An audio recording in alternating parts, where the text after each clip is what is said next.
Numerical differentiation होता है। देखिए, अगर मान लीजिए मेरे पास कोई ऐसा एक सर्कुलर लूप दे रखा है, इस तरीके का एक सर्कुलर लूप है, और इस सर्कुलर लूप में से मुझे एक छोटी सी लेंथ, मैं ये जानता हूँ कि सर्कल का अगर मैं बात करूँगा तो सर्कल में डायमेंशन के नाम पर केवल एक चीज़ होती है, रेडियस। तो यहाँ पर ये हो गया रेडियस। अब अगर ये कहा जाए कि इस पॉइंट से स्टार्ट करके वापस इसी पॉइंट तक आना है, तो टोटल लेंथ कितनी होगी इस सर्कल की? सर्कल की लेंथ हो जाएगी 2πr, जिसको हम इसका सर्कमफ्रेंस भी बोलते हैं।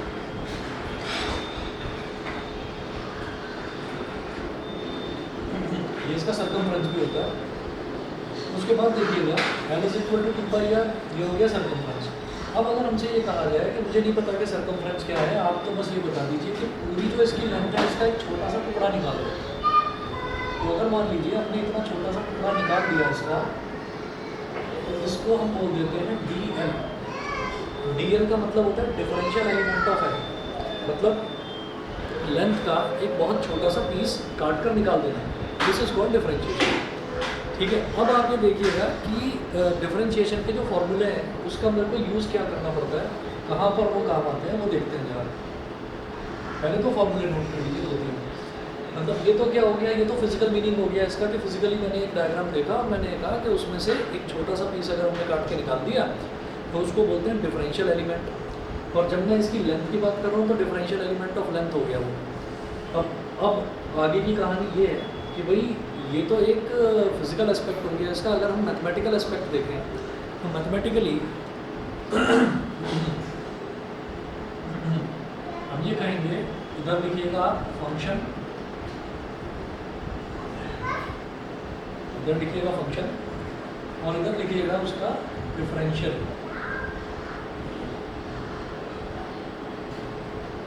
डिफरेंशियल कितना?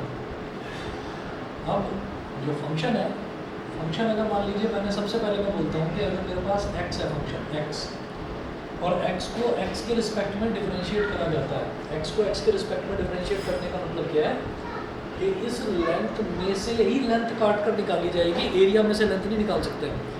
समझ रहे हैं? अगर कोई बोले कि आपको एरिया का छोटा सा टुकड़ा निकालना है तो वो एरिया में से ही निकालोगे। अगर कोई बोले कि वॉल्यूम का छोटा सा टुकड़ा निकालना है तो वॉल्यूम में से निकालोगे। समझ गए? तो विद रिस्पेक्ट टू का मतलब क्या है कि हम किस चीज़ में से कौन सी चीज़ निकाल रहे हैं। तो अब ये है कि अगर मेरे पास फंक्शन है x, इसको x के रिस्पेक्ट में ही डिफरेंशिएट करना है, तो उसका मतलब क्या होता है, डिफरेंशियल लिखने का तरीका ये होता है कि d/dx लिख देंगे आप।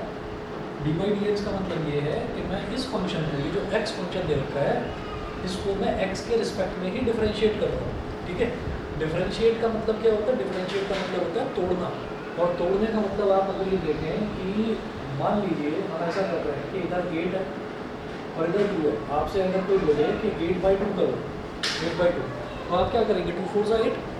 तो 2 4 8 का मतलब क्या है, 2 4 8 का मतलब क्या है कि आपने 2 के 4 टुकड़े कर दिए। तो 2 2 2 और 2। तो ये जो 4 टुकड़े हैं, अगर इन चारों को आप ऐड कर देंगे तो टुगेदर क्या बन जाएगा, 8 बन जाएगा। तो डिफरेंशिएशन का मतलब होता है छोटे छोटे टुकड़ों में तोड़ना। ठीक है, तो छोटे छोटे टुकड़ों में तोड़ने का मतलब क्या है, डिवाइड करना। छोटे छोटे पार्ट्स में डिवाइड कर देना, अलग अलग पार्ट्स में डिस्ट्रीब्यूट कर देना।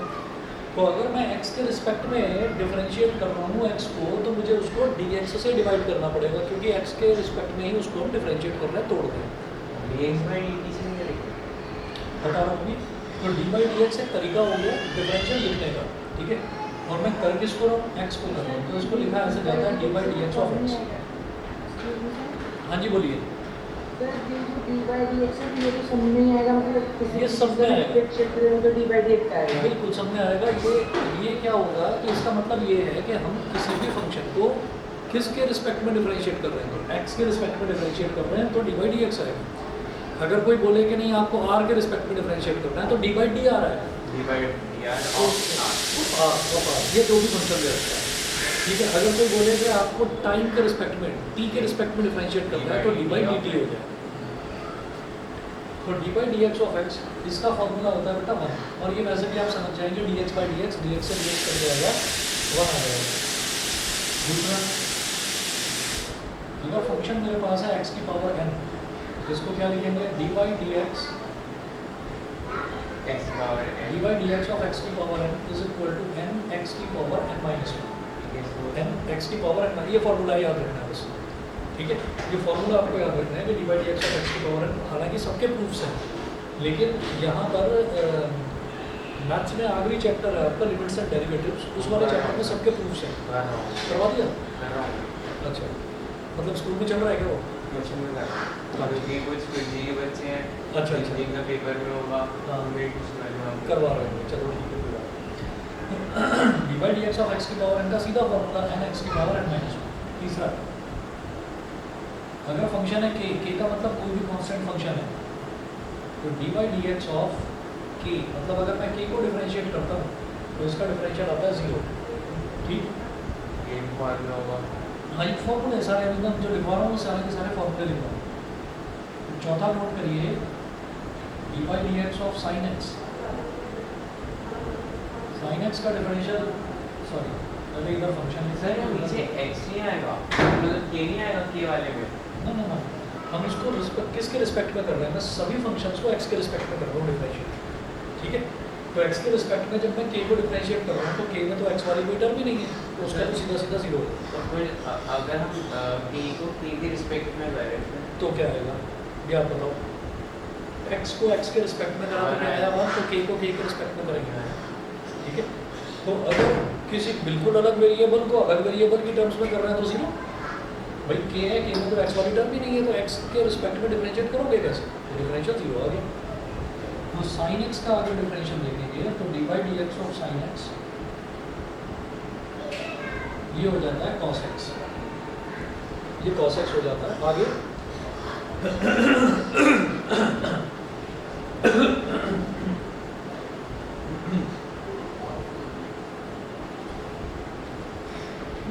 और जो हम यहाँ पर देखते हैं फॉर्मूले सबसे ज़्यादा जो यूज होता है, तो फॉर्मूला सबसे ज़्यादा इसका यूज होता है, एक्स की पावर n, एक्स और के, ये जो शुरुआत के तीन फॉर्मूले इनका सबसे ज़्यादा यूजेज है अभी फिजिक्स में। वैसे तो आगे सभी का यूज़ है। अच्छा, फिफ्थ देखिएगा, फिफ्थ अगर है d by D x of cos x, मतलब अगर आप कॉस एक्स को डिफरेंशिएट करेंगे तो इसका रिजल्ट आ जाएगा माइनस साइन एक्स, ठीक है। मैं अलग फंक्शन और ये अलग नहीं लिख रहा हूँ, मैं सीधा सीधा कर रहा हूँ। सिक्स्थ में देखिए कि अगर मैं d by D x of tan x करूँगा तो इसका डिफरेंशियल आ जाता है sec स्क्वायर x, मतलब फंक्शन ऑफ cos x है और tan x है। 7, अगर मैं d by D x of cot x कर रहा हूँ तो इसका डिफरेंशियल आ जाएगा minus cos x square x। Sir D by D x cos x को माइनस साइन x से सारा फंक्शन, फंक्शन यहाँ पर cot x है, मैं वही कह रहा हूँ कि मैं फंक्शन नहीं लिख रहा हूँ अलग से, मैं सीधा यही लिख रहा हूँ कि D by D x of cos x D by D x of tan x, वो नहीं लिखा। समझ गया ना भाई, फंक्शन तो फंक्शन इसमें क्या है, cos x हो गया, इसमें tan x हो गया, इसमें cot x हो गया, मैं सीधा लिख रहा हूँ उसको। तो अगला देखिए D by D x of sec x अगर है तो इसका रिजल्ट आएगा sec x tan x, D by D x of cos x अगर है तो इसका आएगा minus cos x cot x। बेटा ऑनलाइन वालों को दिखाई दे रहा है? ठीक है। अच्छा, ये इधर का दिख नहीं रहा होगा, इसको मैं दोबारा लिख रहा हूँ। sec x का डिफरेंशियल तो हो गया sec x tan x, cos x का इधर लिख रहा हूँ नीचे minus cos x cot x। Term note करें, d by D x of एक टर्म होती है बेटा लॉग, लॉग क्या होता है ये डिटेल में बाद में करेंगे, अभी इसकी ज़रूरत है नहीं, बस इसका डिफरेंशियल याद रख लीजिए कि log x का डिफरेंशियल होता है 1 x, और ऐसे ही एक टर्म होती है exponential term d by D x of e की पावर x, इसका डिफरेंशियल होता है ई की पावर x। बस याद रख लीजिए ई जो है ई की वैल्यू फिक्स होती है, ई की वैल्यू होती है 1 और 2 के बीच की कोई वैल्यू होती है, हाँ स्मॉल ई की वैल्यू 1 और 2 के बीच की कोई वैल्यू होती है। जैसे हमने अभी तक ये देखा है कि ये जो पाई है, पाई की वैल्यू 22/7 होती है, और ये याद रखिए 22/7 जो है ना, ये इसकी फिक्स वैल्यू नहीं होती, ये भी इसकी अप्रॉक्सीमेट वैल्यू होती है, ठीक। तो आगे जब आप ग्रेजुएशन में पहुंचेंगे 11th और 12th में तो यही वैल्यू काम कर जाएगी, लेकिन जब ग्रेजुएशन में पहुंचोगे तो आपको पाई को पाई ही लेना होगा। आप ये कंसिडर करेंगे कि पाई ही अपने आप में एक अलग टर्म है, जैसे 1 2 3 4 एक नंबर होते हैं, जैसे भी टेबल में करते हैं पाई की टर्म्स में, जब रेडियंस में निकालते हैं ना इन लोगों को, तो पाई की टर्म्स में छोड़ पाई देते का पूरा हैं बस। तो पाई ये मान लिया जाता है कि पाई एक टर्म है, और ये क्या होता है कि ये एक इरेशनल नंबर होता है। तो इरेशनल नंबर को पी अपॉन क्यू के फॉर्म में तो रिप्रेजेंट करा नहीं जा सकता, और अगर कर सकते हैं तो डिनोमिनेटर जीरो होना चाहिए। रैशनल नंबर की डेफिनेशन होती है कि any number that can be expressed in the form of P upon Q where Q is not equal to zero, तो वो तो रैशनल हो गया। और अगर क्यू जीरो के बराबर हो गया तो फिर वो इरेशनल हो गया। तो पाई जो है वो इरेशनल नंबर होता है। इसकी कहानी लंबी है, उसको छोड़ो, ग्रेजुएशन में करना अभी जरूरत नहीं है। ऐसे ही जो स्मॉल ई है, स्मॉल ई की वैल्यू 1 से 2 के बीच में लाई करती है, ठीक है। ये फॉर्मूले हैं, एक और लिखो, dx ऑफ a की पावर x, ये होता है a की पावर x लॉग है। यहाँ पर a कोई भी कांस्टेंट हो सकता है। तो ये जो मैंने लास्ट के 3 फॉर्मूले लिखवाए हैं 10th के 11th तौर पर, इसकी ज़रूरत नहीं पड़ती, इसकी ज़रूरत नहीं पड़ती, लेकिन फिर भी हम सारे फॉर्मूले लिख रहे थे तो मैंने सब लिखवा दिया है। उसके बाद 3 रूल्स होते हैं डिफरेंशिएशन के, वो 3 रूल्स नोट कीजिएगा, मैं यहाँ कर रहा हूँ।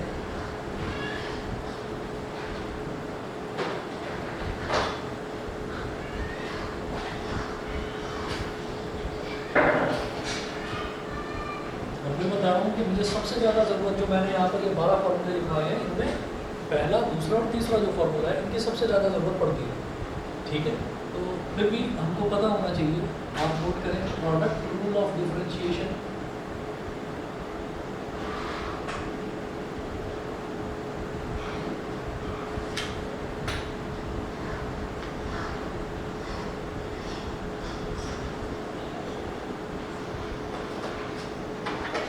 प्रोडक्ट रूल ऑफ डिफरेंशिएशन में लिखिएगा, differentiation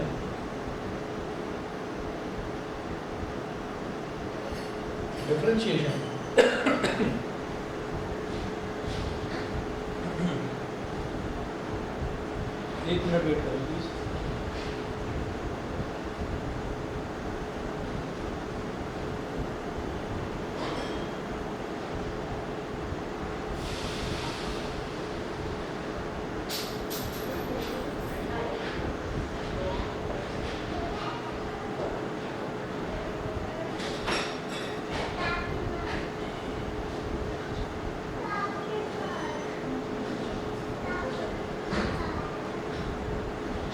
Differentiation of the product of two functions.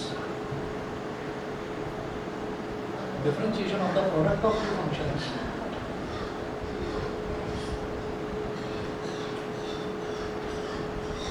is done as,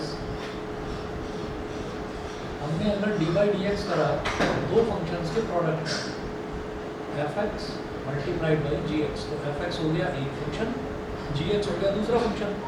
तो सबसे पहले आपको क्या करना है कि एक फंक्शन एज इट इज, मतलब fx as it is into dy dx of gx plus फिर क्या करेंगे gx as it is into dy dx of fx। तो कुल मिलाकर क्या है कि पहले एक फंक्शन को, दो फंक्शंस का प्रोडक्ट हो रखा है, पहले एक फंक्शन को एज इट इज छोड़ा, दूसरे फंक्शन को डिफरेंशियल कर दिया, प्लस फिर दूसरे फंक्शन को एज इट इज छोड़ा, मल्टीप्लाई बाई फर्स्ट फंक्शन का डिफरेंशियल, ये करा है। ये हो गया प्रोडक्ट रूल ऑफ डिफरेंशिएशन। तो दो अलग अलग फंक्शंस क्या हो सकते हैं वो मैं आपको अभी एग्जांपल देकर बताऊंगा। फिलहाल रूल नोट करें इसका, ये वाला। उसके बाद दूसरा लिखेंगे question rule of differentiation.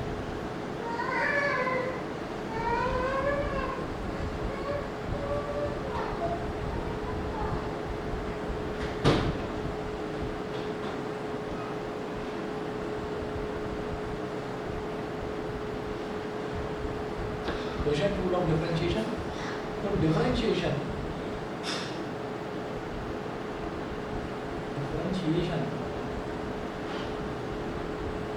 of the division of two functions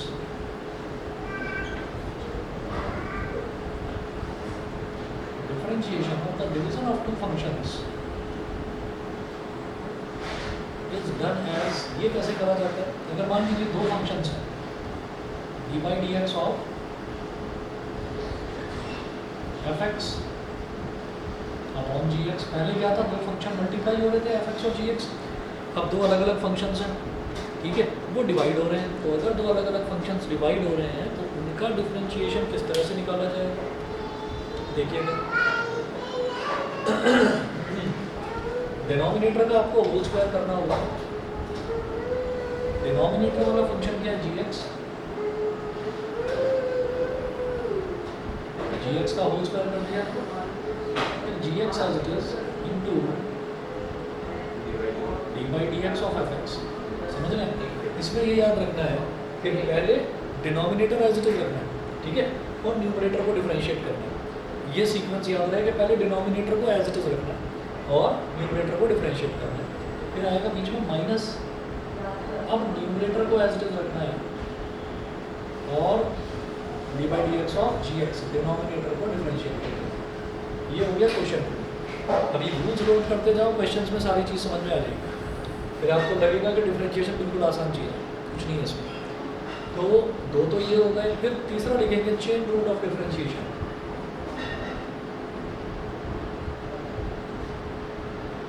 chain rule of differentiation.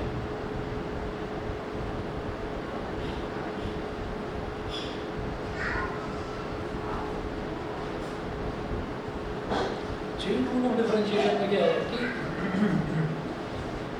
if two or more functions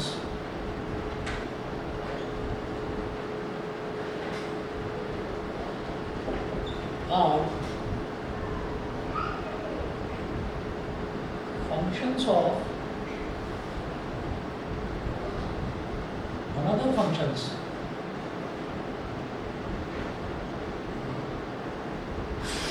then we go on differentiating,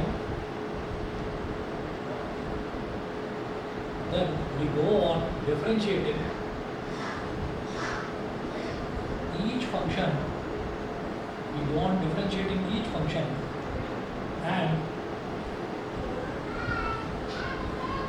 and multiply them. We go on differentiating each function and multiply them.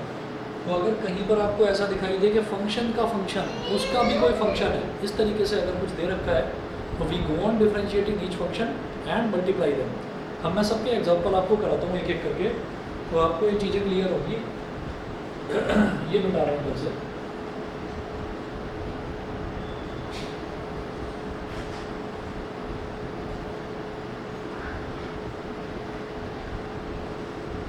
तो फॉर्मूले जो हैं total 12 फॉर्मूले आपने देख लिए। फॉर्मूले के बाद में ये जो 3 रूल्स हैं, इन 3 रूल्स को मैं यहाँ पर लिखे रहने देता हूँ और मैं इस तरफ आपको डिफरेंशिएशन के कुछ एग्जांपल्स कराऊंगा जिससे क्लियर हो जाएगी चीज़। देखिए यहाँ पर ऐसा है कि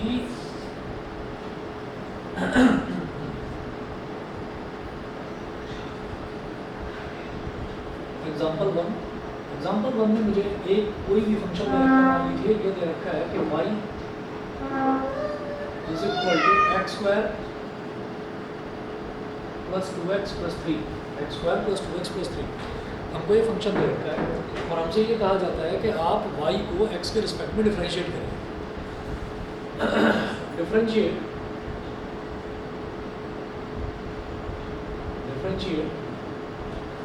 y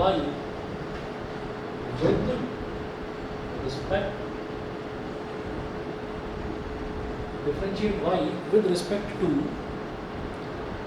differentiate y with respect to x, y को x के रिस्पेक्ट में डिफरेंशिएट करिए, ये हमसे बोला जाता है। इसमें क्या करेंगे कि दोनों तरफ डी बाई डी एक्स कर देंगे। मैं ऐसे लिखूंगा D by D x. Differentiate करने का मतलब क्या है, किसी भी फंक्शन को x के रिस्पेक्ट में डिफरेंशिएट कर रहे हैं तो डी बाई डी एक्स कर देंगे दोनों तरफ। जैसे हमसे ये कहा जाए कि भैया आप स्क्वायर करिए इसका, y का स्क्वायर निकालो, अगर ये बोला जाए तो आप क्या करोगे, सिर्फ y का स्क्वायर थोड़ी करोगे, दोनों तरफ स्क्वायर करोगे। तो अब आपसे पूछा जा रहा है कि y को x के रिस्पेक्ट में डिफरेंशिएट करो, तो y की वैल्यू भी तो है कुछ, तो इसका मतलब दोनों को आपको डी बाई डी एक्स करना है। तो ये क्या हो गया, D by D x of y is equal to D by D x of x square plus 2x plus 3। Sir वो तो 0 हो जाएगा D by D x of y। D by D x of Y का मतलब क्या है कि D Y upon D x, तो इसको लिखेंगे D Y by D X. यही मुझे निकालना है, D Y by D X मुझे निकालना है। अब जरा देखिएगा, ये जो एक्स स्क्वायर है, इस एक्स स्क्वायर को जब हम डिफरेंशिएट करेंगे तो क्या हो जाएगा, एक्स की पावर एन वाला फॉर्मूला देखो, एक्स की पावर एन का फॉर्मूला क्या था, एन एक्स की पावर एन माइनस वन, उल्टा एक्स स्क्वायर का क्या हो जाएगा, टू एक्स की पावर टू माइनस वन, तो क्या हो गया ये 2x, तो इसलिए एक्स स्क्वायर की जगह पर लिख दूंगा 2x प्लस, जहाँ पावर था वो तो वहाँ पर x का ऊपर n लगा दें, बस जहाँ पर भी पावर वाला दिखाई दे वहाँ पर ये वाला फॉर्मूला लगा दें। और मोस्टली आप ये देखेंगे जो हमको मोशन में स्ट्रेट लाइन में, आगे मोशन में प्लेन में जो हमारे क्वेश्चंस हैं जहाँ पर डिफरेंशिएशन की ज़रूरत है, यही फॉर्मूला सबसे ज़्यादा यूज होता है, एक्स की पावर एन वाला। तो आपको लगेगा कि डिफरेंशिएशन के जो इतने सारे फॉर्मूले करे, इतने सारे रूल्स करे, शायद वो बेकार ही थे। बेकार नहीं है, कहीं ना कहीं उनका यूज़ आएगा फिजिक्स में, ठीक है। तो अभी लगभग 14-15 चैप्टर है, तो थोड़ा थोड़ा कहीं ना कहीं यूज़ आता रहेगा। इनफैक्ट log x का जो डिफरेंशियल हमने देखा 1/x, उसका भी यूज़ आएगा। 15 सितंबर तक हमारा 7-8 चैप्टर हो जाएंगे। 5 सितंबर तक, 15 तक 7-8 चैप्टर कैसे हो जाएंगे 7 तक पहुँच जाएंगे। भाई? आपका अगर चैप्टर्स की बात करी जाए, आप देखो अभी 1 मिनट बेटा, 1 मिनट होल्ड करिए सभी बच्चे, ये आपका सिलेबस में देख लेता हूँ ना, 1 2 3 4 5 6 7 8 ठीक है।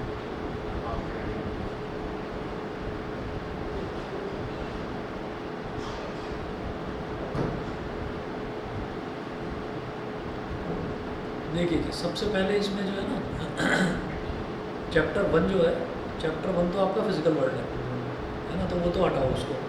चैप्टर 2 यूनिट्स एंड मेजरमेंट, ये हो गया। Chapter 3 motion in a straight line, 4th चल रहा है मोशन इन अ प्लेन। 15 सितंबर तक, 15 सितंबर आप मान लीजिए कितने दिन बचे हैं, लगभग 25, और 15 सितंबर से आपके पेपर है।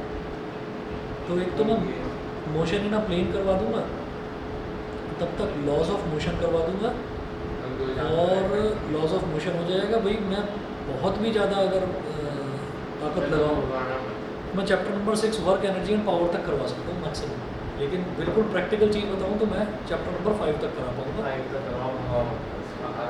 क्योंकि पता नहीं इनको क्या हो गया, रायन वाले कभी ऐसे करते नहीं हैं, कभी नहीं करते। मैं इस साल देख रहा हूँ क्या चेंज आया है इनके अंदर, कि बहुत तेज़ी से भगा रहे हैं। और कोर्स भी इतना लिया, क्लास में बता रहे हैं सारे बच्चे फेल हैं। अब आज जब पीडीएम के बच्चे रिजल्ट लेके आ रहे हैं, 35 में पढ़ा है क्लास में से। अच्छा, और बता रहे हैं कि फेल है, 50 में से 35 वाले फेल कहाँ से होते हैं? मैथ्स में 21, फिजिक्स में 32-33, फिजिक्स में 5 चैप्टर थे, ऐसे ऐसे नंबर आ रहे सारे। मतलब ले गए सर भाई तुम्हें इतने चैप्टर में, समझ में नहीं आया। तुम्हारा जो अभी टेस्ट हुआ था फिजिक्स में, उसमें कितने चैप्टर आए थे? 5 आए थे। 2 3 4 5 2 3 4 5 मतलब लॉस ऑफ मोशन तक हो चुका, 1 महीने में तो वर्क एनर्जी एंड पावर चल रहा है, खत्म। ये भी खत्म। 7 2 तो रोटेशनल चल रहा है, और रोटेशनल चैप्टर तो अपने आप में बहुत बड़ा है, 1 महीना लगता है इसमें। मैं खुद बता रहा हूँ, मुझे 1 जो महीना हमारे लगेगा। टीचर है वो तो अलग ही है। रोटेशनल मोशन में भाई पूरा बड़ा चैप्टर है, इसमें 1 महीना लगेगा। जो क्वांटम नंबर कितना बड़ा है, उन्होंने खुद उसे 2 हफ्ते में मार दिया। चलो जी, आ रहे हैं क्लास में लगी है, हो सकता है ऊपर से उनको इंस्ट्रक्शन दे रखे हैं। वही है। जब अननेसेसरी प्रेशराइज करा जाता है, अननेसेसरी कहा जाता है कि आप करो करो करो, तो फिर इसी तरीके से करेंगे वो भी। चलो भाई, एक क्वेश्चन मेरा हो गया, चलिए आप इसको समझिए आराम से। जब हम कहेंगे कि एक्स स्क्वायर है, तो एक्स स्क्वायर में तो 2x हो गया। उसके बाद जब 2x की बात करते हैं, तो इसमें क्या है कि इसमें एक्चुअली प्रोडक्ट रूल लग रहा है, ठीक है। तो मैं ना इधर लेफ्ट हैंड साइड पर एक बार बताऊंगा कि इसमें प्रोडक्ट रूल कैसे लग रहा है, और उसके बाद फिर एक चीज़ आपको बताऊंगा जो शॉर्टकट तरीका है। देखिए, जैसे 2x है, तो 2x का मतलब क्या है कि एक फंक्शन तो हो गया 2, और एक फंक्शन हो गया x, दो अलग अलग फंक्शन हो गए। तो 2 पहला फंक्शन हो गया जिसको हमने इस तरह से मान लिया fx, और दूसरा फंक्शन है x जिसको हमने मान लिया gx। तो हम क्या करेंगे, पहले fx एज इट इज मतलब 2 एज इट इज, और dy dx of x plus फिर क्या करेंगे, फिर x as it is into dy dx of 2। तो ये हुआ। ये सबको समझ में आ गया कि नहीं? ऑनलाइन वाले बताएं भाई, आयुषी, लक्षिता, न्यासा, श्रेष्ठा, शुभ, ठीक है। चलिए अब समझिएगा आप कि ये दो फंक्शन थे, तो पहला function as it is d by D x of दूसरा फंक्शन प्लस दूसरा function as it is d by D x of पहला फंक्शन। तो जब मैं डी बाई डी एक्स करूँगा एक्स का तो ये हो जाएगा 1, 2 रहा एज इट इज, ये हो गया 1, फिर ये एक्स रहा एज इट इज, और जब डी बाई डी एक्स में करूँगा किसी कांस्टेंट टर्म का तो वो हो जाएगा 0, तो ये हो गया 0। इसका मतलब ये जो ये वाला टर्म है इसकी तो कोई वैल्यू ही नहीं रही, क्योंकि 0 इंटू एनीथिंग तो 0 हो जाता है, तो 2 इंटू 1 हो गया। तो इससे हम एक शॉर्टकट ये निकाल लेते हैं कि अगर कभी कांस्टेंट टर्म के साथ कोई वेरिएबल वाला टर्म मल्टीप्लाई हो रहा है, वेरिएबल वाला टर्म कैसे पता चलता है, मैं x के रिस्पेक्ट में डिफरेंशिएट कर रहा हूँ तो x के जितने भी टर्म्स हैं वो सब वेरिएबल वाले टर्म हैं। तो अगर 2 के साथ कोई वेरिएबल वाला टर्म मल्टीप्लाई हो रहा है यानी कि कांस्टेंट के साथ, तो constant will remain as it is और आप सिर्फ इसका डिफरेंशिएट करते हैं, ठीक है। क्योंकि मुझे पता है कि अगर मैं प्रोडक्ट रूल लगाऊंगा तो फिर हमारा जो सेकंड टर्म आता है, प्रोडक्ट रूल में 2 टर्म्स आते हैं, तो जो सेकंड टर्म आएगा वो 0 हो जाएगा। वो इस वजह से हुआ कि जब मैंने D by D x of constant करा तो कांस्टेंट का डिफरेंशियल 0 होता है, तो 0 इंटू एक्स 0 है ना, ये ऐसे हो गया। तो जब भी कभी कोई कांस्टेंट किसी वेरिएबल वाले टर्म के साथ मल्टीप्लाई होता हुआ दिखाई दे तो कांस्टेंट को एज इट इज छोड़ो और वेरिएबल का डिफरेंशियल करके मल्टीप्लाई, ठीक है। अब आप देख रहे हो प्लस 3 अकेला लिखा हुआ है कांस्टेंट है तो इसका 0, ठीक है।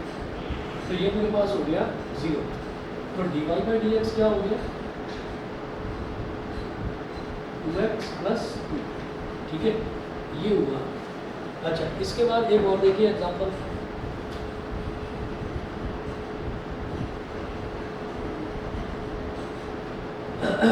y is equal to x plus 1 upon x plus 2। y की वैल्यू क्या है x plus 1 upon x plus 2, ठीक है। क्वेश्चन टू मिलेगा, ठीक।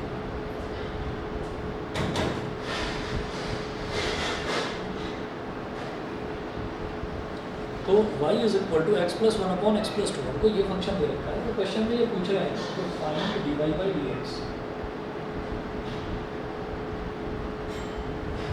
तो बोल रहे हैं कि आप d Y by D x निकालिए।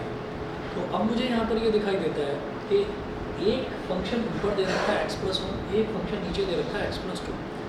तो सीधा समझ में आता है कि भाई 2 फंक्शंस हैं जो कि डिवाइड हो रहे हैं, तो डिवाइड होने का मतलब क्या है कि यहाँ पर लगेगा क्वोशंट, ठीक है। तो यहाँ आप लिखेंगे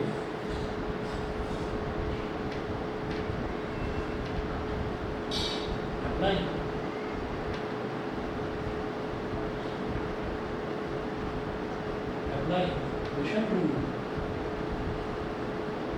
applying quotient rule of differentiation,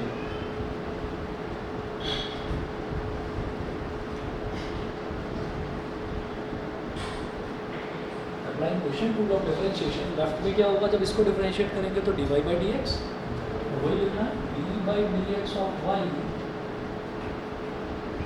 is equal to D by D x of x plus 1 upon x plus 2, d by dx of x plus 1 upon x plus 2।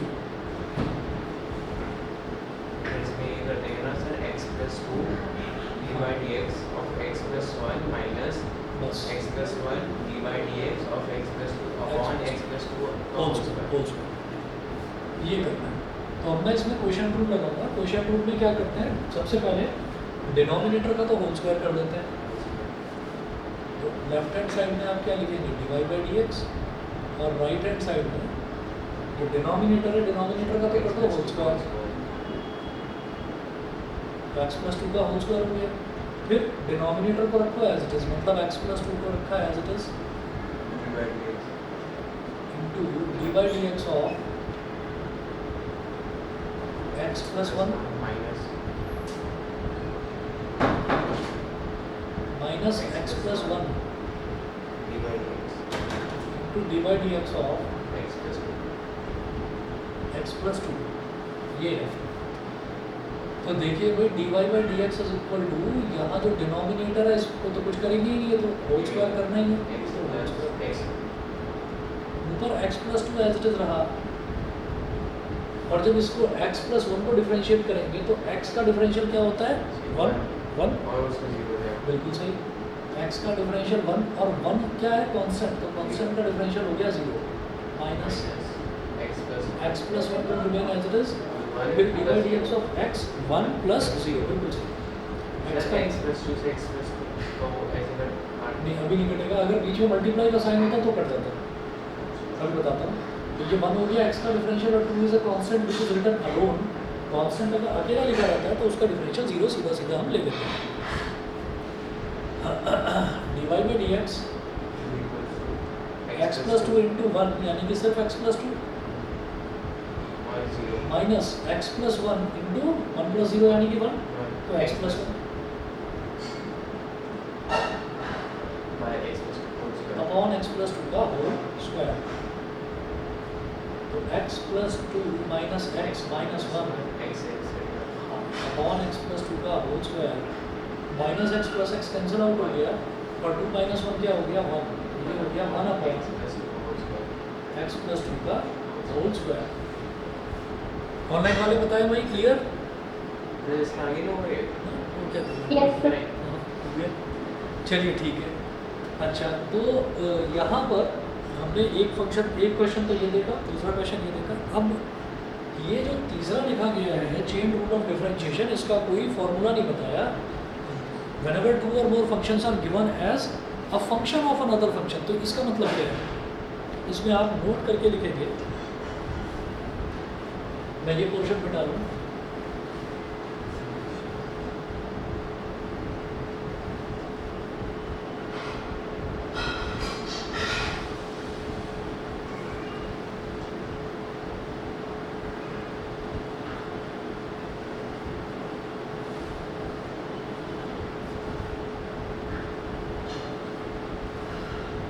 Note करके लिखिएगा।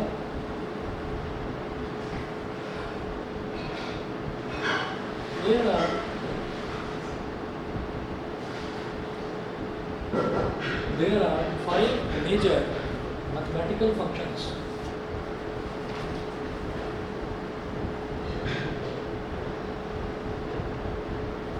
There are 5 major mathematical functions.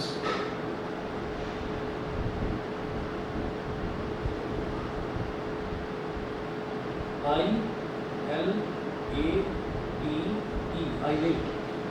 Ilate. I for inverse.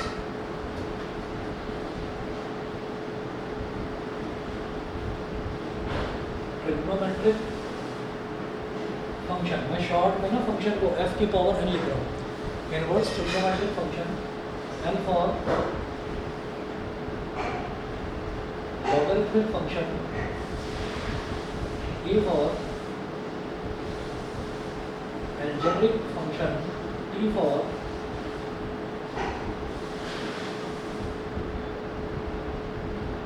trigonometric function and e for exponential function. Exponential function. तो ये 5 तरीके के functions होते हैं। अब इसमें इनवर्स ट्रिग्नोमेट्रिक फंक्शन और लॉगरिथमिक फंक्शन ये जरा भूल जाइए, अभी इसकी बात कभी करेंगे बाद में, अभी ज़रूरत नहीं है। ठीक है, ये 3 फंक्शंस याद रखेंगे। तो मैं एक्सपोनेंशियल फंक्शन का मतलब क्या है? एक्सपोनेंशियल फंक्शन का मतलब ये है कि अगर कोई चीज़ पावर में लिखी हुई है, मान लीजिए x की पावर 2 लिखा हुआ है, तो ये जो पावर में लिखा हुआ है इसको एक्सपोनेंशियल फंक्शन बोल दो या पावर फंक्शन बोल दो, जैसा आपको ठीक लगे। तो एक एग्जांपल देखते हैं। Example number 3।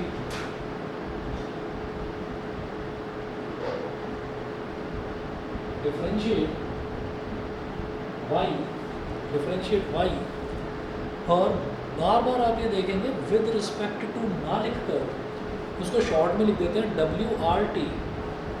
Differentiate y with respect to x।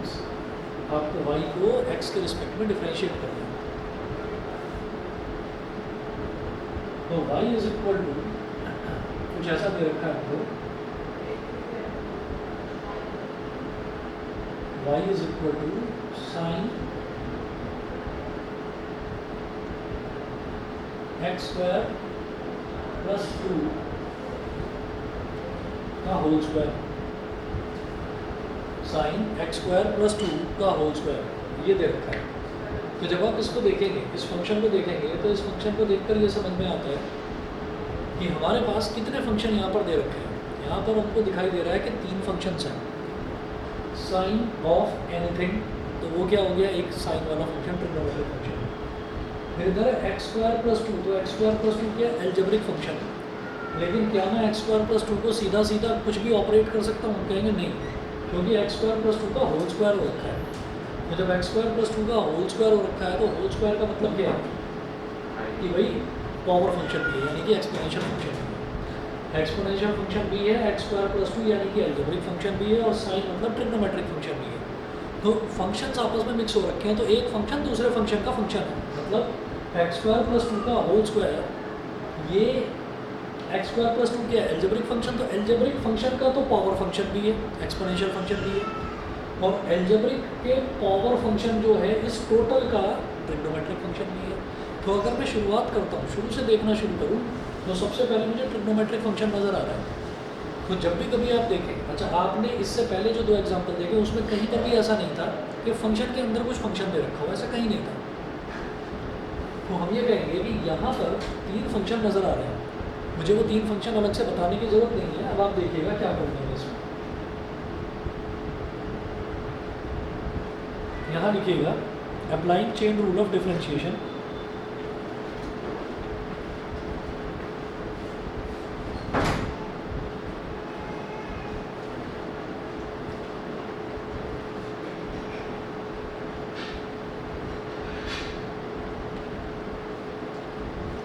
Applying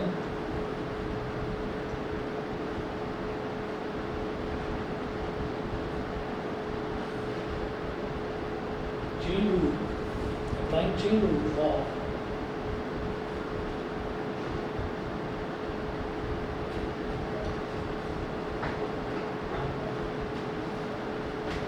differentiation, ये हो जाएगा dy by dx is equal to, सबसे पहले दिखाई दे रहा है साइन, पहले यहाँ पर लिखेंगे D by D x of sine x square plus 2 का होल स्क्वायर। तो सबसे पहले तो आपने साइन मतलब ये जो पूरा फंक्शन है, इस पूरे फंक्शन को डिफरेंशिएट कर दिया। फिर आपको ये दिखाई देगा कि इसमें सबसे पहले साइन आ रहा है, तो सबसे पहले साइन डिफरेंशिएट हो जाएगा। उसके बाद है एक्स स्क्वायर प्लस 2 का होल स्क्वायर, ठीक है। एक्स स्क्वायर में तो वो लग जाएगा एक्स बता रहे हैं बिल्कुल उसी। फिर करेंगे D by D x of x square plus 2 का होल स्क्वायर। तो ये मैंने एक्स स्क्वायर प्लस 2 के होल स्क्वायर को डिफरेंशिएट करके लिख दिया। अब जब एक्स स्क्वायर प्लस 2 का होल स्क्वायर है तो स्क्वायर वाला फंक्शन यानी कि एक्सपोनेंशियल फंक्शन डिफरेंशिएट होगा। उसके बाद अगला फंक्शन क्या दिखाई दे रहा है, एक्स स्क्वायर प्लस 2, तीसरा function multiplied by D by D x of x square plus 2। तो आप ये देखिएगा कि अगर मान लीजिए हम ये कहें कि हमारे पास कोई 2 फंक्शन है, मान लो ये sine x multiplied by x plus 2, तो इसको ये नहीं कह सकते, यहाँ पर चेन रूल नहीं लगेगा, क्योंकि साइन एक्स एक फंक्शन है और एक्स प्लस 2 दूसरा फंक्शन है, और वो दोनों फंक्शन मल्टीप्लाई हो रहे हैं, तो यहाँ लगेगा प्रोडक्ट रूल। यहाँ पर क्या इस फंक्शन में कुछ मल्टीप्लाई होता हुआ दिखाई दे रहा है? नहीं, हम कहेंगे sine of x square plus 2 का होल स्क्वायर, ठीक है। तो इसका मतलब फंक्शन के अंदर फंक्शन दे रखा है। मेरी बात सबको समझ में आ रही है कि नहीं? बता दें भाई ऑनलाइन वाले, लक्षिता, न्यासा, शुभ, Yes, sir. ठीक है, श्रेष्ठा क्लियर है? Yes, sir. ठीक है। इसके बाद मैं इस तरफ कर रहा हूँ इसको, तो सबसे पहले हमें दिखाई दे रहा है साइन, तो साइन का डिफरेंशियल बता दो। ऐसे साइन एक्स जब होता है तो क्या हो जाता है, कॉस एक्स, ठीक है, बिल्कुल सही। तो जब साइन होता है तो कॉस आ जाता है, तो साइन के आगे जो भी कहानी लिखी हुई है कॉस लिखकर उसके आगे सेम कहानी लिख दो, क्या होगा, sine x square sorry cos x square plus 2 का होल स्क्वायर,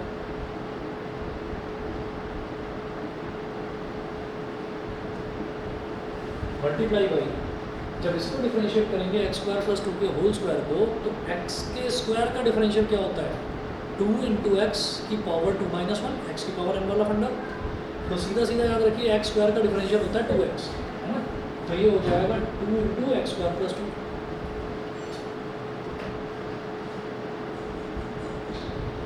तो इंटू एक्स स्क्वायर प्लस 2। अब आखिरी function x square plus 2, x square plus 2 को जब डिफरेंशिएट करेंगे तो एक्स स्क्वायर का डिफरेंशियल 2x और 2 अकेला लिखा हुआ है उसका डिफरेंशियल 0। तो ये हो गया 2x प्लस 0। अब यहाँ 2x बचा, आप कैसे लिख सकते हैं इसको?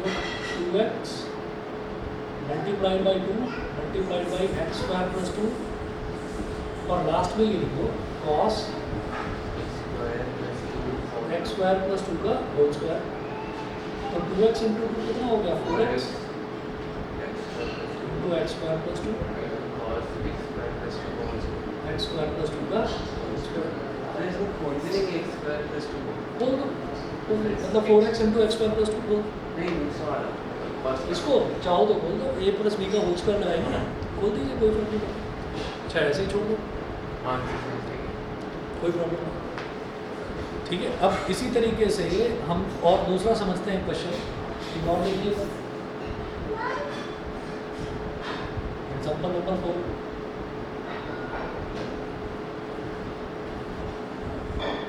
Find the velocity of a particle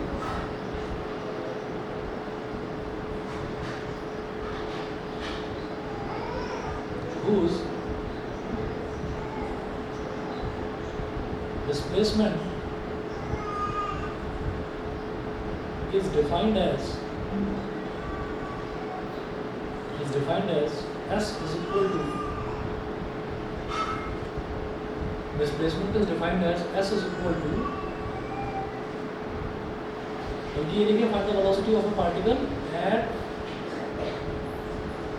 t is equal to 3 seconds. दिखाई दे रहा है ऑनलाइन वालों को?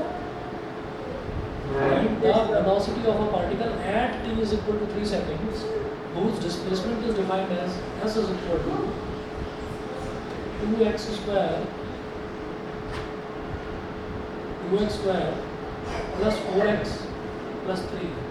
ठीक है, तो आपके पास ये आ गया। डिस्प्लेसमेंट की जैसे वैल्यू दे रखी होती है ना कहीं पर भी किसी क्वेश्चन में कि भाई 5 मीटर है डिस्प्लेसमेंट या 10 मीटर है या 15 मीटर है, तो हम डिस्प्लेसमेंट की कोई वैल्यू ना देकर डिस्प्लेसमेंट का एक एक्सप्रेशन दे रखा है। ठीक है, और वो बोल रहे हैं at t is equal to 3 seconds, ये आपको करना है। तो लिखिएगा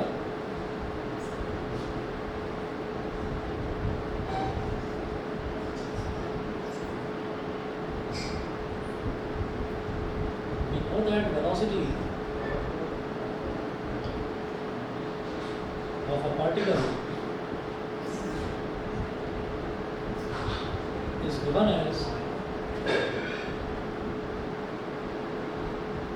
v is equal to ds by dt। तो आपको क्या करना है? इसको डिफरेंशिएट कर देना। ds by dt हो गया 4 हो जाएगा d by dt of 2 plus x square को दूसरे में लिख तो भी मैंने d by dt of 2x square, बल्कि एक मिनट आप ना इसको थोड़ा सही करिए, इसको लिखें 2t square plus 4t plus 3। मैंने x गलत लिख दिया क्योंकि टाइम के रिस्पेक्ट में डिफरेंशिएट करना है। 2t square plus 4t plus 3। अब शायद आप मेरी बात समझ में आ गई होगी आपको कि अगर नीचे टाइम दे रखा है तो इसका मतलब क्या है? मतलब मेरे को अगर वेलोसिटी निकालनी है तो मैं टाइम के रिस्पेक्ट में डिफरेंशिएट करूँगा।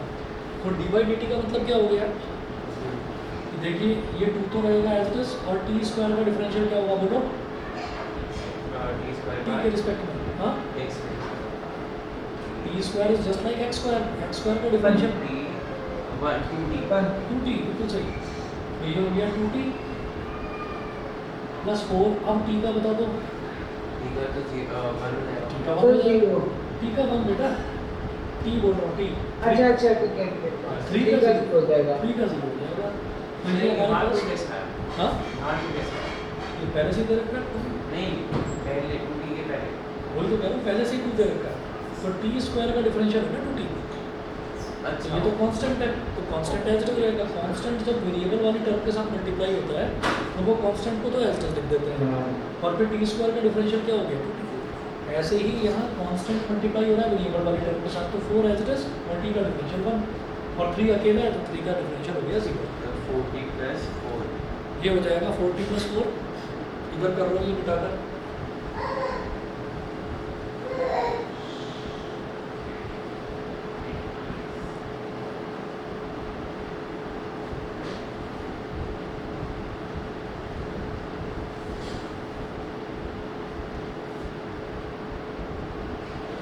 v कितना हो गया 4t + 4, तो v at t is equal to 3 seconds. ये क्या हो जाएगा 4 इंटू t की जगह 3 डाल दो बस, तो 4 3 = 12 + 4 16, तो 16 मीटर पर सेकंड आ गया। 16 मीटर पर सेकंड आ गया। मीटर पर सेकंड क्यों आया? क्योंकि टाइम आपको सेकंड में दे रखा है, टाइम सेकंड में दे रखा है, तो हमारी जो वेलोसिटी है यानी कि जो स्पीड है वो मीटर पर सेकंड में ही होगी। ठीक है, बताइए क्लियर है कि नहीं? ठीक है, तो मैं आपको डिफरेंशिएशन के इस तरीके के कुछ क्वेश्चंस भेजूंगा, आप लोग ट्राई करिएगा और कोई प्रॉब्लम आएगी नहीं।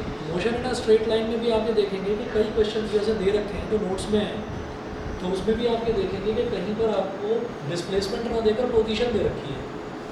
Position of a particle is defined as, मान लीजिए ऐसे दे दिया आपको कि 3t² + 7t + 11।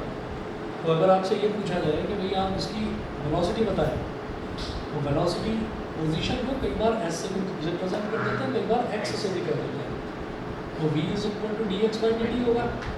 ठीक है, अब अगर वो पूछें एट t = 2 सेकेंड्स पर बता दीजिए आप।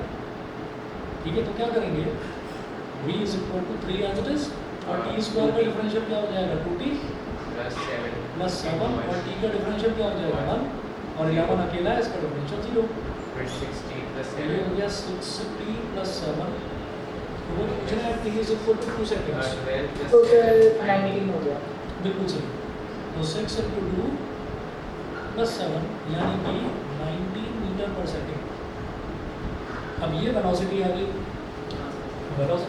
वेलोसिटी आ गई, तो इसके बाद अगर वो पूछे आपसे कि भाई आप एक्सेलरेशन बताइए, तो एक्सेलरेशन क्या होता है dv/dt की वेलोसिटी को टाइम के रिस्पेक्ट में, यानी कि अब इस एक्सप्रेशन को डिफरेंशिएट करना है।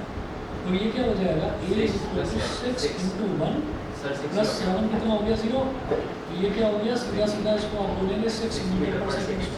ठीक है, तो आप ये देखेंगे यहाँ पर कि ज़्यादातर आपने एक्सेलरेशन में 6 मीटर/सेकंड² लगाया और वेलोसिटी में 19 सेकंड। ये तो 90 मीटर पर सेकंड इसकी वेलोसिटी की यूनिट होती है मीटर पर सेकंड, अच्छा, उसकी मीटर पर सेकंड और एक्सेलरेशन की मीटर पर सेकंड स्क्वायर, बस वो चीज़। तो आप जब इसके क्वेश्चंस देखेंगे तो कोई ऐसी प्रॉब्लम आएगी नहीं। शुरुआत के 2-3 फॉर्मूले यूज़ होंगे, और sine, cos, log, in fact product rule भी आपको बहुत कम यूज़ होता हुआ नजर आएगा। तो कोई क्वेश्चन करें, कोई भी अगर मोशन इन स्ट्रेट लाइन का करें आप क्वेश्चन, कहीं पर भी अगर आप अटके हैं तो प्लीज़ मेरे से पूछिएगा। पुरानी वीडियोस ग्रुप पर हैं ही, अगर नहीं है किसी बच्चे के पास तो बता देना, मैं भेज दूँगा, है ना। तो उसमें आप चेक करेंगे तो हमारा ज़्यादातर डिफरेंशिएशन का बस इतना ही यूज़ है, इसके अलावा फिजिक्स में और यूज़ नहीं है। 11th क्लास में। हाँ जी बोलिए। सर ये जो मुझे पीछे वाले क्वेश्चन में डाउट है, जो एग्जाम्पल नंबर 3 किया था आपने, हाँ इसमें नीचे d/dx x² + 2 का होल स्क्वायर दे रखा है। बिल्कुल सही इसको है। आप मतलब x² को डिफरेंशिएट करें 2x आ गया, ठीक है। और 2 का तो 0 आ गया, तो ठीक है। ऊपर आपने लिखा हुआ है कि 2x² + 2 लिखा हुआ है यहाँ पे। बता दूँ, अभी देखो जरा सा मैं कैमरा का फोकस चेंज कर। हाँ जी, अब आपको दिखाई दे रहा होगा। हमारे पास सबसे पहले है ट्रिग्नोमेट्रिक फंक्शन, तो मैंने ट्रिग्नोमेट्रिक फंक्शन को डिफरेंशिएट कर दिया, फिर साइन को डिफरेंशिएट करा। साइन के आगे क्या लिखा हुआ है x² + 2 का होल स्क्वायर, तो फिर मैं d/dx ऑफ x² + 2 का होल स्क्वायर है ना यहाँ पर। होल स्क्वायर का मतलब क्या है कि एक फंक्शन का होल स्क्वायर है, यानी कि एक्सपोनेंशियल फंक्शन है। तो x² + 2 के होल स्क्वायर को डिफरेंशिएट करा, फिर होल स्क्वायर डिफरेंशिएट होने के बाद में फिर मुझे करना है x² + 2 को डिफरेंशिएट। तो देखो साइन का तो समझ में आ गया होगा, cos x² + 2 का होल स्क्वायर। ये जो मैंने x² + 2 के होल स्क्वायर को डिफरेंशिएट करा है ना, ये उसका आया 2 × x² + 2। सोचो कि ब्रैकेट के अंदर का सिर्फ x लिखा हुआ है, x² + 2 नहीं है। अगर सिर्फ x है तो x² का डिफरेंशियल क्या होता है 2x, है ना। तो ये 2 × x है एक तरह से, समझ गए। ठीक है, चलिए इतना कर लीजिए, कोई डाउट है तो पूछना, मैं कुछ पुरानी वीडियोस भी भेज दूँगा, उससे आप कोरिलेट कर पाएंगे इस चीज़ को। ठीक है, चलिए फिर आज इतना ही करते हैं, और शाम को आपकी 4:30 बजे है ही क्लास अपने टाइम पर।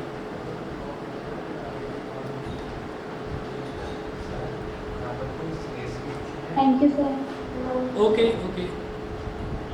Thank you sir. ओके।